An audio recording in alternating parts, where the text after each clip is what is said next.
students, good morning. Today we will see the poem number 13 of Hindi, साधुपदेश। साधुपदेश जो है वो एक व्यंग काव्य रत्न है। मतलब इसमें साधुओं के ऊपर एक व्यंग किया गया है। व्यंग मतलब कटाक्ष।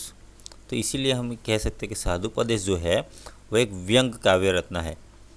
और कवि ने इस कविता के माध्यम से आजकल के ढोंगी और अज्ञानी साधुओं की लीलाओं का चित्रण किया है, जो ऊपर से तो विनम्र और भले दिखाई देते हैं पर अंदर से कुटिल और धूर्त होते हैं।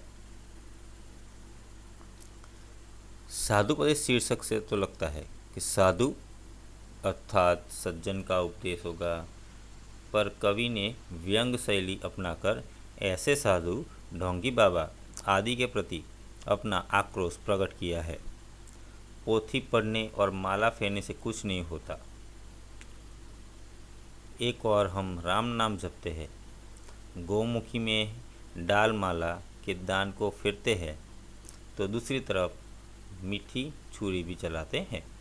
ये तथाकथित साधु बाबा न तो ज़्यादा पढ़े लिखे होते हैं, न ज्ञानी, इसलिए भक्तों द्वारा पूछे गए प्रश्नों का उत्तर न देने पड़े इसे तो मौनी बाबा का स्वांग रचाए बैठते हैं। वे मौन रहकर जीव जगत और माया संबंधी असंगत बातें, मन गढ़ंत बातें किए जाते हैं। तो ये जो इंट्रोडक्शन हमने पढ़ा, वो इंट्रोडक्शन देखते ही हमको पता चलता है कि ये जो पद्य है, ये जो काव्य है, ये काव्य के अंदर किस चीज़ की बात की गई है। तो साधु माने सज्जन आदमी जो है, सज्जन मानस जो है, उसके बारे में यहाँ बात की गई है कि सज्जन मानस ये तो ढोंग कैसे करते हैं, विनम्र मानस होने का बर्ताव कैसे दिखाते हैं, इसके बारे में।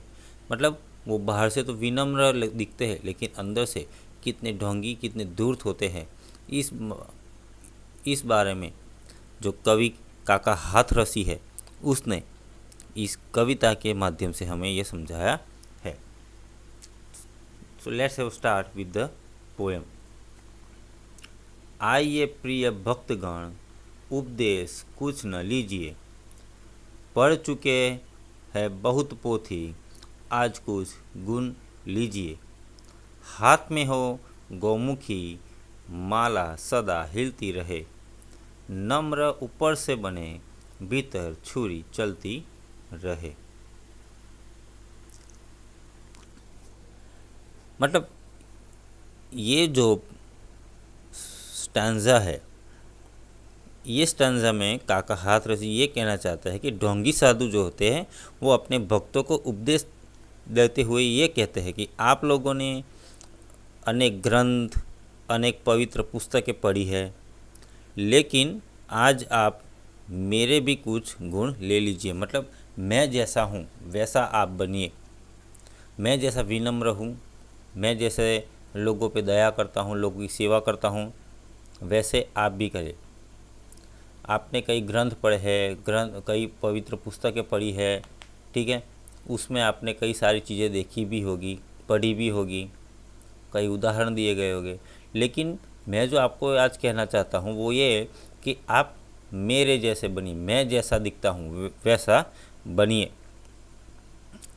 आप अपने हाथ में हमेशा माला लेकर गौमुखी में उसे फिराते रहिए, ताकि लोगों को यह लगे कि आप ईश्वर के नाम का जाप करते रहते हैं।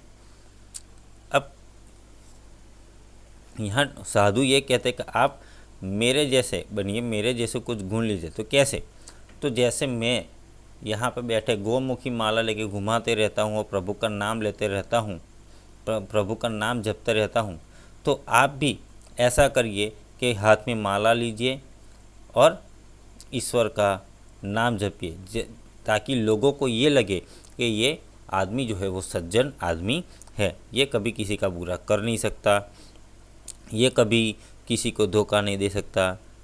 आप अंदर से जैसे हो वो बाहर मत दिखाइए, है ना। मतलब कि सिक्के के दो पहलू होते हैं, तो सिक्के का एक पहलू ही सबको दिखाए, दूसरा पहलू आप दूसरे को मत दिखाइए।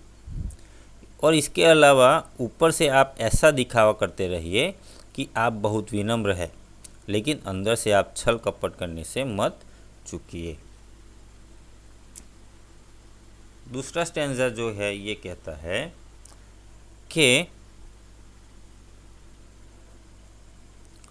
नगर से बाहर बगीचे में बना ले झोपड़ी, दीप जैसी देह चमके सीप जैसी खोपड़ी, तर्क करने के लिए आ जाइए कोई सामने, खुल न पाए खुल न जाए पोल इस भय से लगे मत कांपने।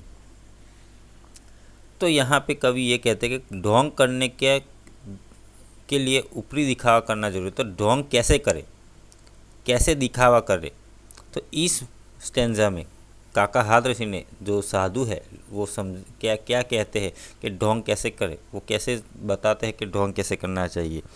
तो ढोंग करने के लिए ऊपरी दिखावा करना ज़रूरी है, मतलब आप अंदर से कुछ हो बाहर से कुछ दिखो, मतलब दिखावा करना ज़रूरी है। आप जैसे हो वैसे मत दिखो, आप जैसे नहीं हो वैसे दिखो। इसलिए साधु का सच्चा वेश बनाने के लिए कुछ चीज़ों का सहारा ले लीजिए। अब कौन सी चीज़ों का, तो इसके लिए पहले तो आप शहर से दूर किसी बगीचे में एक झोपड़ी मतलब एक कुटिया बनाइए जिसमें आप रहिए।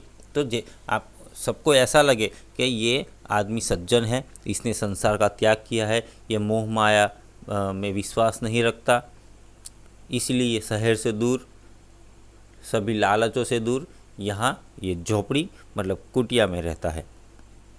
दूसरी बात कि सच्चा साधु दिखाई देने के लिए आप मुंडन करा लीजिए। मुंडन मतलब यहाँ पे लिखा है कि सीप जैसी खोपड़ी, सीप मतलब जो होता है ना, हम जिसको हम बोलते हैं शंख, जब शंख कैसा चमकीला एकदम सपाट होता है, तो आप अपना बाल सब कटा लीजिए और आप मुंडन करा लीजिए मतलब, और आपका सिर जो है सीप की तरह चमकता रहना चाहिए। और शरीर का भी श्रृंगार करते रहिए। तो श्रृंगार कैसे करेंगे, तो आप अपने शरीर पे भभूत लगाइए, चंदन आदि से तिलक कीजिए ताकि आपका शरीर जो है वो चमकता रहे। और यदि कोई व्यक्ति आपको इस विषय पर पूछे और आपके साथ कोई तर्क करे, आपको कोई प्रश्न पूछे, तो उससे डर का भयभूत न हो, मतलब आपको उससे डरना नहीं चाहिए। अगर आप डर गए तो आपकी पोल खुल जाएगी, सामने वाले को पता चल जाएगा कि आप सही में सज्जन आदमी नहीं हो, आप खाली दिखावा कर रहे हो। तो कभी भी किसी भी प्रकार के तर्क से डरना चाहिए नहीं। अगर आप डर गए तो समझो कि आपकी जो क्या कहते हैं कि आपका जो चरित्र है, सही चरित्र है, वो सबके सामने आ जाएगा। डरे नहीं कि आपकी पोल खुल जाएगी, बल्कि हिम्मत से काम लीजिए और निडर बने रहिए। अब थर्ड स्टैंजा में क्या कहते हैं कि जीव क्या है ब्रह्म क्या, तू कौन है मैं कौन हूँ, स्लेट पर लिख दो महोदय। आजकल मैं मौन हूँ, धर्म संकट शीघ्र ही इस युक्ति से कट जाएंगे, सामने से तार्किक विद्वान सब हट जाएंगे। तो यहाँ पे कवि क्या कहते हैं कि यदि कोई व्यक्ति आपको इस विषय पर तर्क करने लगे कि जीव जगत और माया क्या होती है, परमात्मा क्या होता है, आप कौन हैं मैं कौन हूँ, तो आप बिल्कुल मत घबराए, आप मौन धारण कर लीजिए, आप कुछ मत बोलिए। आप केवल एक स्लेट लीजिए और स्लेट पर ये लिख दीजिए और उसे दिखा दीजिए कि आजकल आपका मौन व्रत चल रहा है। यदि आपके पास उनके प्रश्नों का उत्तर नहीं है, आप उत्तर देने के लिए सक्षम नहीं हैं, आपके पास अगर वेदों का ज्ञान नहीं है, आप खाली दिखावा कर रहे हो, ढोंगी बने हैं, ठीक है, तो सही में अगर आप ढोंगी बने हैं तो आपके पास ये सारी चीज़ों का उत्तर नहीं होगा। तो अगर आपके पास ऐसी सारे प्रश्नों का उत्तर नहीं है तो आप घबराइए मत। अगर आप घबरा गए तो आपकी पोल खुल जाएगी। तो आपको बिल्कुल घबराना नहीं है, बल्कि इसका उपाय है कि एक स्लेट लीजिए और उस पर लिख दीजिए कि आजकल मेरा मौन व्रत चल रहा है और इसलिए आप तर्क वितर्क नहीं कर सकते, है ना। इसलिए मैं मौन व्रत पे हूँ, इसलिए आपके प्रश्नों का उत्तर अभी दे नहीं सकता। आप फिर कभी आइए, और फिर कभी आए मतलब वो भक्त जब आएंगे तो वो बातें भूल जाएंगे, उसको वो याद नहीं रहेंगी।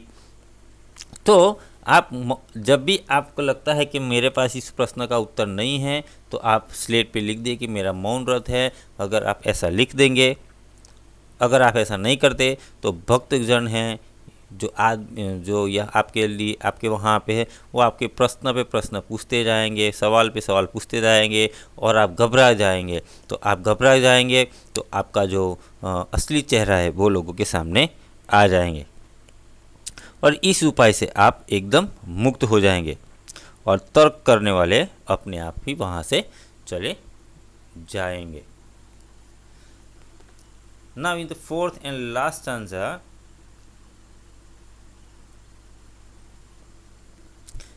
किए जा निष्काम सेवा सब फलेच्छा छोड़कर, याद फल की जब सताए खा पपीता तोड़कर, स्वर्ग का झगड़ा गया भय भी नरक का छोड़ दे, पाप घट भर जाए तो काशी पहुंचकर फोड़ दे।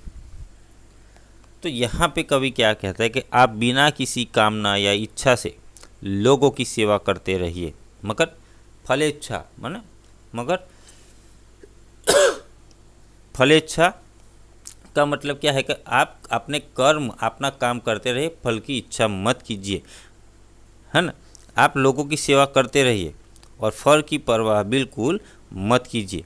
यदि फल की कभी भी याद आ जाए तो इधर उधर हाथ मारकर जो भी हाथ में आता है उसे झपट लीजिए। मतलब इधर उधर हाथ मारकर मतलब भोले भाले भक्तगणों को ललचा कर या उनको उल्लू बनाकर, आपका ढोंगी स्वांग उनको दिखाकर, हाथ में जो भी आता है जो भी मिलता है आप उनको ले लीजिए।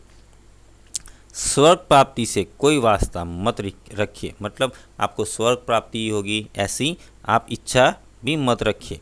नरक में जाने का डर भी मत मन से निकाल दीजिए। और यदि आपके पापों का घड़ा भर जाए यानी पाप हद से ज़्यादा हो जाए तो चिंता मत कीजिए, उसका भी उपाय है। सीधे पाप मोचनी काशी चले जाए। पाप मोचनी मतलब क्या होता है कि भाई पाप धोने वाली नगरी जो है काशी, वहाँ पे आप चले जाइए और वहाँ आपके सारे पाप बिना साबुन के चुटकी बजाते ही धुल जाएंगे। तो यहाँ पे हमने देखा कि कवि साधुपदेश के माध्यम से कैसे आजकल के ढोंगी और अज्ञानी साधुओं की लीलाओं के बारे में हमें बताते हैं, जो ऊपर से तो विनम्र दिखते हैं, भले दिखाई देते हैं, लेकिन अंदर से कुटिल और धूर्त होते हैं। So here we ends the poem. You have to write exercise in your notebook. Till that, thank you. Have a nice day.